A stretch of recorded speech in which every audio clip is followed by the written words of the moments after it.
So I'm delighted this evening to be with Ro Sharma. So whenever you're listening to this video, so Ro will be chairing a panel. It's coming up in September and it's focused on creative deals and creative structures. Ro, in terms of yourself, in terms of property, what does creative mean for you? Yeah, absolutely. And thanks for having me on again. It's always a pleasure to be chairing the panel, Brendan. So I'm a London-based property investment developer, building a portfolio, primarily HMOs, do some social impact investing as well. I do a lot of planning uplift deals, working with vendors to increase the value of their sites. Now, given my strategies and given the market conditions, I find it's really important to be open to different ways of structuring deals. And there's a number of ways in which why we need to be creative in our deal structures to be competitive in today's market. A number of the reasons why we have to be creative in our structures is because simply quite often simple, straightforward transactions don't work unless you've got a really significant planning uplift or something that you're doing that nobody else has seen. So we have cost of capital, which is an issue. Interest rates have obviously been very high, so borrowing costs are high. We need to be able to de-risk our investments and our purchases in the current market because we just don't know what the end values are going to be if we're building something to sell. Obviously, we had a change in government and policies. These are all things that affect the market and the potential risk at the end.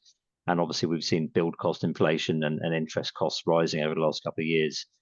So with all of those in mind, we couple that with the issue of vendor expectations, because quite often sellers are really hung up on a price that they want for their property, which quite often makes it unachievable to make a deal work. So by using creative deal structures, thinking outside of the box is a way of de-risking for yourself, but more importantly, making a way that the transaction can work for both you as the buyer and for the vendor, the person who's selling the property.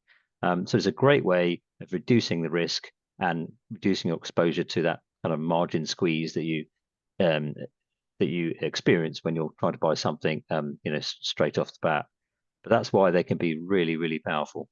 We're going to be exploring that in the panel and looking at the different ways in which you can structure a creative deal. So just to let you know who's on the panel in September for Central London Property Network, which takes place at London Bridge Hotel. Mottle Islam, who probably needs no introduction, also host, I should say, of PPN Stratford. We've got Justin Owens, who's been on the panel a number of times. Massive thanks to James Hughes who introduced me to Justin.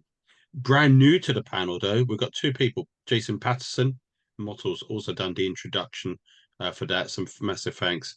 And Emma Fielding, who I met through Cyril Thomas's Property Investor Awards Black Tie event last year.